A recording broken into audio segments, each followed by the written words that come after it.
कौन सा है वह खास दिन जिस दिन अगर घर की महिलाएं बाल धो ले तो पूरा घर हो जाता है धनवान। साथ ही हम जानेंगे दोस्तों कि अगर किसी भी खास त्यौहार पर महिलाएं बाल ना धो सके तो वह क्या उपाय कर सकती है। माना जाता है कि एक परिवार और पुरुष की सफलता उसके घर की लक्ष्मी पर निर्भर करती है। घर की लक्ष्मी के स्वभाव और व्यवहार के कारण ही उसका घर सुंदर और वैभवशाली बनता है। इसमें कोई शक नहीं कि हमारे देवी देवता भी अपनी अर्धांगिनी को ही अपनी शक्ति मानते हैं। जैसे श्री हरि विष्णु के लिए माता लक्ष्मी ही सर्वोपरि है, उसी तरह शिव भी शक्ति के बिना अधूरे हैं। हमारे समाज में स्त्री को अन्नपूर्णा, लक्ष्मी, सरस्वती और वैभव लाने वाली माना जाता है। अगर घर की लक्ष्मी धर्म अनुसार आचरण करे तो घर को मंदिर बना देती है। इसी तरह सुहागिन महिलाओं के लिए कई सारे नियम और धर्म का पालन करना भी अनिवार्य हो जाता है। अगर कोई स्त्री इन नियमों का पालन ना करे तो हो सकता है उसका भुगतान उसके पति, घर या संतान को करना पड़े। इसी बात को ध्यान में रखते हुए आज हम सुहागिन महिलाओं को कब बाल धोने चाहिए और कब नहीं, इसके नियम बताने जा रहे हैं, जिनसे सुहागन महिलाएं जान सकती है कि कौन सा वार और त्यौहार बाल धोने के लिए उत्तम होता है और किस दिन बाल धोना अशुभ कारक होता है। लेकिन उससे पहले आपसे रिक्वेस्ट है कि वीडियो को लाइक करें, अपने दोस्तों के साथ शेयर करें और अगर आपने अभी तक चैनल को सब्सक्राइब नहीं किया है तो सब्सक्राइब करके बेल आइकन जरूर प्रेस करें। सबसे पहली बात, कुंवारी कन्याओं को कभी भी बुधवार के दिन बाल धोना नहीं चाहिए और खासकर उन कन्याओं को जिनके छोटे भाई है। ऐसा शास्त्रों में कहा गया है कि जो कन्या बुधवार को बाल धोती है उसके छोटे भाई को कष्ट उठाना पड़ता है। उनके छोटे भाई का स्वास्थ्य या उनके जीवन पर कोई न कोई समस्या सदैव बनी रहती है। इसीलिए बुधवार के दिन अपने बाल ना धोए। दूसरी बात, आज का समय बदल रहा है जिससे लोग प्रभावित होकर किसी भी शुभ त्यौहार, शुभ तिथि या मुहूर्त में बालों को काटने या धोने के चलन से जुड़ गए हैं। किंतु हिंदू पंचांग के अनुसार महिलाओं को किसी भी शुभ तिथि पर बाल ना कटवाने चाहिए और ना ही धोने चाहिए, बल्कि एक दिन पहले से ये सारे काम कर लेनी चाहिए। उस दिन बाल धोना या कटवाना शुभ नहीं माना जाता और खासकर एकादशी, अमावस्या और पूर्णिमा पर बाल बिल्कुल भी ना धोए। इससे आपके मस्तक पर चंद्रमा का प्रभाव पड़ने लगता है। तीसरी बात, ये सदैव याद रखें कि अगर आप किसी वार को व्रत रखते हैं तो उस दिन भूल से भी बाल ना धोए। जैसे अगर आपने सोमवार का व्रत रखा है तो उसके एक दिन पहले बाल धोकर आप शुद्ध हो जाए। जिस दिन व्रत रखते हैं उस दिन बाल कदापि ना धोएं और अगर किसी कारणवश आपको उस दिन बाल धोने पड़ जाए तो आप ये उपाय कर सकते हैं।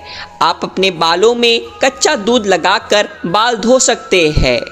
चौथी बात, सुहागन महिलाओं को गुरुवार के दिन बाल नहीं धोने चाहिए। इस दिन ना सिर्फ महिलाओं को बल्कि पुरुषों को भी ना तो बाल कटवाने चाहिए और ना ही धोने चाहिए। शास्त्रों अनुसार भी आपने सुना होगा कि गुरुवार के दिन घर में पोछा नहीं करना चाहिए। बृहस्पति देवताओं के गुरु माने जाते हैं।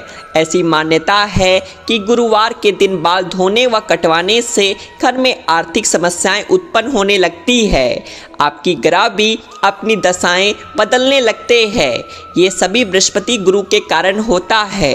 पांचवी बात, अगर आप एक पुत्र की माता है या आपकी पुत्र प्राप्ति की कामना है तो उन महिलाओं को शुक्रवार के दिन बाल धोने चाहिए।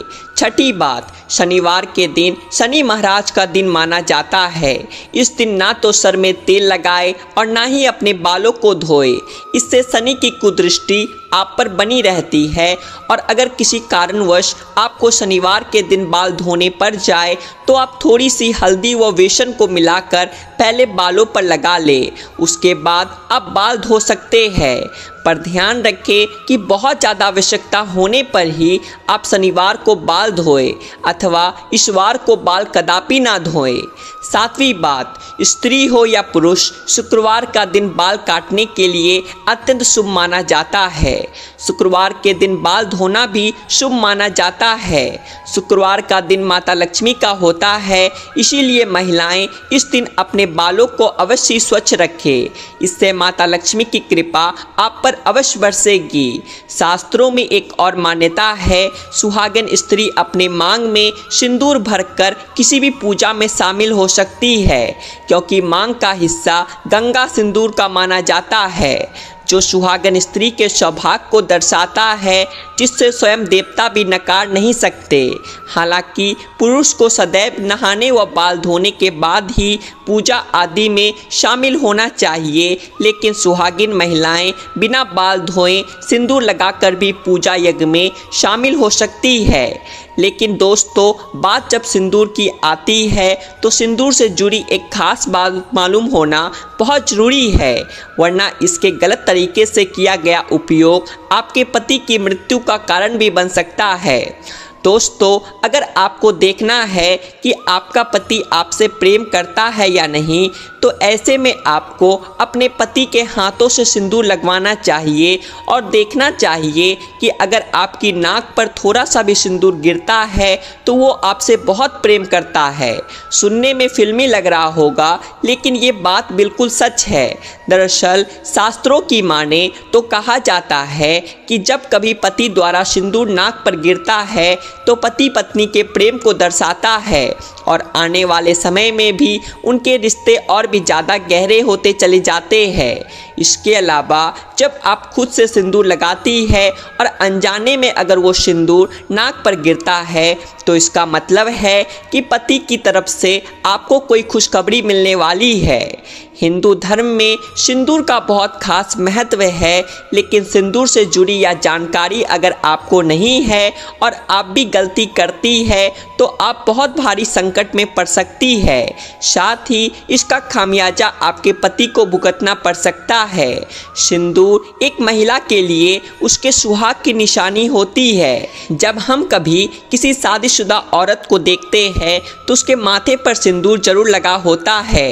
एक शादीशुदा औरत को सिंदूर के बिना अधूरा माना जाता है। हिंदू पौराणिक कथाओं में सिंदूर का आध्यात्मिक महत्व माना जाता है।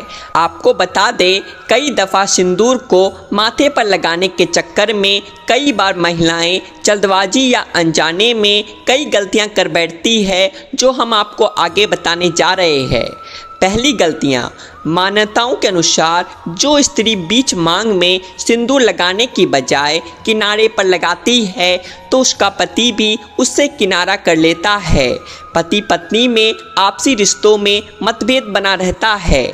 दूसरी बात, ये बात तो आप जानते होंगे कि जो स्त्री अपनी मांग के बीचों बीच में लंबा सिंदूर लगाती है तो उसके पति की आयु भी लंबी होती चली जाती है।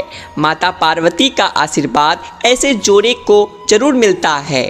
तीसरी बात, मान्यताओं के अनुसार जो स्त्री सिंदूर को बालों में छुपा लेती है तो उसका पति भी समाज में छिप जाता है और उसके पति को सम्मान नहीं मिल पाता। इसीलिए यह कहा जाता है कि सिंदूर को लंबा और ऐसे लगाए कि सभी को साफ साफ दिखाई दे। सिंदूर से सजी स्त्री सौभाग्य को दर्शाती है और ऐसी महिला की खूबसूरती पर लगते हैं 4 चांद। चौथी बात, माथे पर सिंदूर लगाते वक्त महिलाओं को काफ़ी सावधानी बरतनी चाहिए। ये तय कर लेना चाहिए कि सिंदूर को माथे के बीचों बीच लगाया जाए। अगर किनारे पर कोई महिला सिंदूर लगाती है तो माना गया है कि उसका पति से लड़ाई झगड़ा होने लगता है और पति किसी दूसरी स्त्री के तरफ आकर्षित हो जाता है। इसीलिए सिंदूर को हमेशा माथे पर और लंबा लगाना चाहिए। 5वीं बात, माथे पर सिंदूर लगाते वक्त अगर हाथों से गिर जाए तो अपशगुन माना जाता है। ये आपके रिश्तों में दरार आने का संकेत है। ऐसे में आपको माता पार्वती का ध्यान करना चाहिए और क्षमा मांग लेनी चाहिए ताकि बुरी बलाएं टल जाए। और छठवीं बात, जिस व्यक्ति को सपनों में सिंदूर लगी स्त्री के दर्शन होते हैं तो बहुत ही शुभ माना जाता है। ये धन लाभ कराता है। ऐसी स्त्री सपने में देखना बहुत ही शुभ संकेतों को दर्शाती है। तो दोस्तों, ये थे सिंदूर से जुड़ी वो कुछ खास जानकारियाँ। तो आज के लिए बस इतना ही। अगर जानकारी पसंद आई तो वीडियो को लाइक करें और आपके अपने चैनल आध्यात्मिक संसार को सब्सक्राइब भी कर ले ताकि आगे भी आपको हमारी वीडियो देखने को मिले। हम फिर मिलेंगे आपसे एक नई आध्यात्मिक जानकारी के साथ। तब तक के लिए बोलिए भगवान श्री हरि विष्णु माता लक्ष्मी की जय।